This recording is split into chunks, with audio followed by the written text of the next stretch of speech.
الحمد لأهله والصلاة على أهلها أما بعد. قال النبي صلى الله عليه وسلم: الغناء ينبت النفاق في القلب كما ينبت الماء الزرع. مشکات. د نبی کریم صلی الله علیه وسلم فرمان دی چې سروز بدلی گانی دا پزړی کې نفاق داسې راشن کوي لکه اوبه چې واشه فصلونه راشنه کوي. یعنی باران وسی اوبه وي دا مځکه واشه فصلونه راشنه کوي، دا فصلونه راپورته کیږي، دا سبزی راپورته کیږي.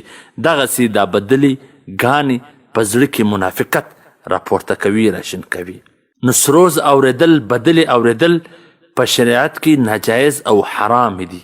نو محترمو عزتمنو، نن دا سروز او بدلی په معاشره کې دومره عامه سوي دي، د پیج د مختګ دپاره سروز او بدلی پورته کیږي. یعنی خپله هم ګناه کوي او نورو ته هم د ګناهو دعوت ورکوي. تباه خو دا خلک دي چې د یو شی شیر کړی دي، سروز بدله، دی بیده دی لیکن خلک د د سروز او بدله اوري، د په خاطه کې ګناه را روانه. دی مړ دی لیکن د پر فیسبوک، پر واتساپ یا پر یو بل شی باندې بدله سروز نشر کړی دی، دی مړ دی، دله ګناه روانه. د یو مسلمان دپاره د غټې بدبختي او بدنصیبۍ علامت دا دی چې د ده شاته د ده ګناوې پاته سي، هغه ګناوې په ده پسې ورروانې وي. لکه مسلمان به دا کوشش کوي چې د ده څه وروسته دله خیر ورسي، دله نیکیانې ورسي، د یو داسې کار وکړي چې هغه صدقه جاریه وي. نو نن چې ګورې که پر د میډیا پر هر لین باندې وګورې، در بیانو، در مسلو، در صحیح نشریاتو به غلط نشریات ډیر وي. د هر یو فیسبوک چې وګورې پر ځای د دیني خبرو، د اصلاحي خبرو، د سروز او د بدلو څخه ډکې وي.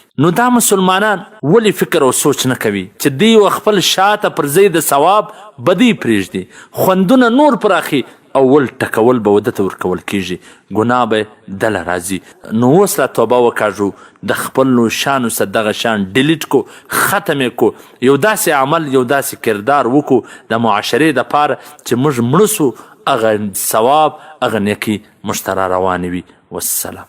قدرمنو اوریدونکو، تاسو د محترم الحاج مولوي عبدالرحمن صمیم صاحب و سهارني نبوي حدیث ته غوږ واست.